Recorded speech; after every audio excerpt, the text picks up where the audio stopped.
Technology is one of humanity's greatest tools. Each and every day we experience it, use it, and live through it. As the human race grows, so does technology.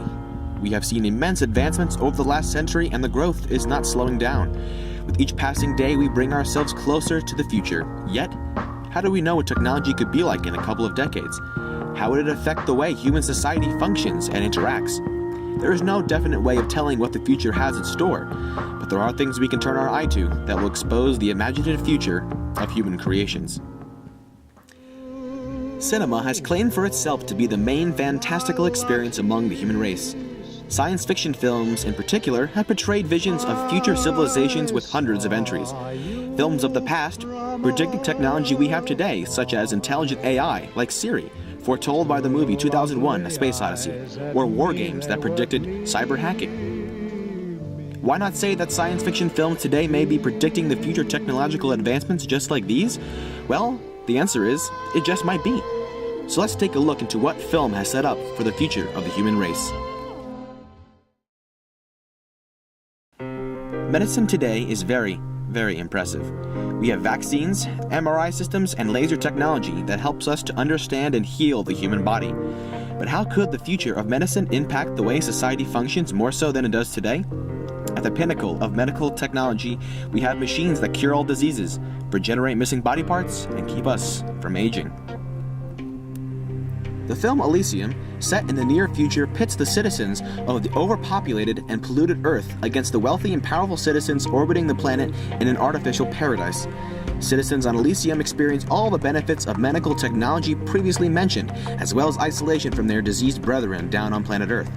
So why could this movie represent the human race in a few short decades? With medical technology growing, it's no secret that the better healthcare is more expensive. MRI scans today cost the average person about $3,000, and all you get from those is a diagnosis at best. Advanced healthcare treatment for illnesses such as breast cancer can end up costing someone between $20,000 and $100,000. As technology grows to the height of Elysium, we may see costs that only the super wealthy could afford. Soon enough, the world would fall into a state of civil war where the middle class and lower class would try to fight for their right for better healthcare. As Elysium shows, this would only cause the upper class to separate themselves from the rest of the world, allowing only those fortunate enough to have access to advanced medical care. The same concept also applies to a film called In Time. In this movie, people do not age past 25, but instead are given timers that keep them alive as long as they have time to burn. Time is made into a currency, the rich living for centuries while the poor die young. Once again, as biological technology shows us the path to near immortality, the few will try to seize power for their own, leading to once again another division of social classes more extreme than we could possibly imagine. Advancements like these seem almost impossible in execution, since balancing medical power among billions of people is an impossible task. Who would think that such a revolutionary technology could cause one of the greatest downfalls in human existence? Countless films have been made that show us what robotics could bring in the near future. They could assist us, protect us, or even be the friend that we always wanted. But when does a robot become more than just a programmed computer? If robots started to think as we do, what kind of actions would they take? Today, we already start to witness the very beginning of advanced robotics taking shape in the military. Drones, sentry guns, and unmanned tanks are just some of the first examples of human technology that seem to lack human control.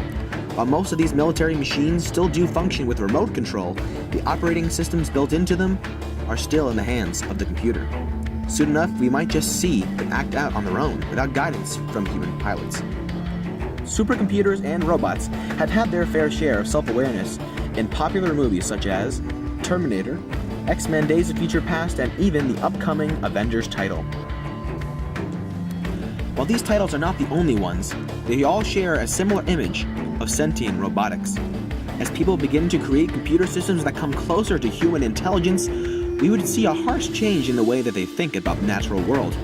Since computers are designed to run on mathematical formulas, they have the closest representation of a perfect world without flaws, or a world without life. Terminator stands at the forefront of robotic takeover. In this film, Skynet, a military defense system designed to protect human life, is turned on its creators. Once Skynet began to think for itself, it realized that life is inherently flawed, and the only way to prevent war among living beings is to eliminate it from the picture altogether. Thus, we get killer robots bent on human destruction, even though their intentions may not be fundamentally evil. Mind control has been a topic first linked to magic and sorcery, but as humans evolved, so did technology. Soon enough, the thought of mind control turned from myth to a possible reality. Growing knowledge of the mind has led to the development of many mind-reading technologies. Some toys, such as the Star Wars Force Trainer, allows a person to move a ball up and down just by thinking about it. Although this may seem primitive compared to some fantasy devices used in popular films, it stands as a starting place for future technology. Soon enough, we may be able to control not just a ball, but things such as video games, vehicles, dreams, and even other people. In the realm of mind control, I believe there are two different categories: control of the mind directly and control of the system, or in other words, environmental control. I'll start with direct mind control first. Being the more common of the two, we are very familiar with the idea of taking over someone else's brain or controlling ours to the fullest. Movies such as The Matrix and Inception are among the most popular of its kind. In each of these films, humans are thrown into a false reality or dreamlike state that is being controlled by some central source. In The Matrix, sentient machines enslave humans as power sources by connecting them into a simulated reality, stealing their body's biological energy for their own use. Video games today have already begun to develop virtual world simulators like the Oculus Rift, which may be a stepping stone for creating a system similar to The Matrix. The same can be said for Inception. In this film, people have been able to use a form of injection to fall asleep and begin their only full controlled lucid dream. Although this may seem interesting, we find out that this kind of technology can only be used to trap us in our minds, as well as implant different memories and extract secret information from a victim. Both films boast a fantastical world in which you can control and change it at will, but leave you helpless to the hands of an operator that may have put you there in the first place.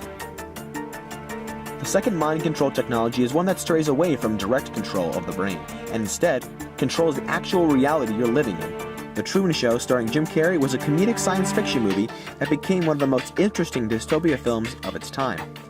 The film threw us into the world of Truman Burbank, who is an unknowing star of a worldwide reality TV series. The show follows Truman's life through all stages, from a toddler to an adult, within a fake setup society. While this film began as a lighthearted blow to rising reality TV shows, it went on to point out that the possibility that everything you experience is controlled without your knowledge. While this may not be controlling your brain directly, technology such as this could prove to have a very similar effect. Some world director could be controlling your everyday experience by setting up where you're going, whom you meet, and who you marry. Every person but you could be an actor. The film gave rise to a mental condition called the Truman Syndrome, where you actually think your entire life is staged. You might never know that you're being controlled, which is the scariest thing about this kind of technology. You might just be a part of it as we speak.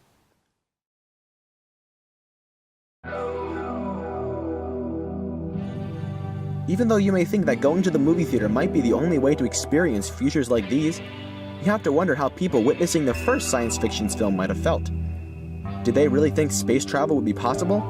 Did they think that every individual would have a personal computer system in the palm of their hands? To them, the future seemed out of reach. But here we are today, living in the future that directors envisioned years ago. In today's world, people are a little more open to the thought of advanced technology. Do films like these really predict the future as it's meant to be? Or is the awareness of society going to protect us from letting these futures even happen? Although we may never know, we might just have an idea on whether or not technology will help us prosper or perish.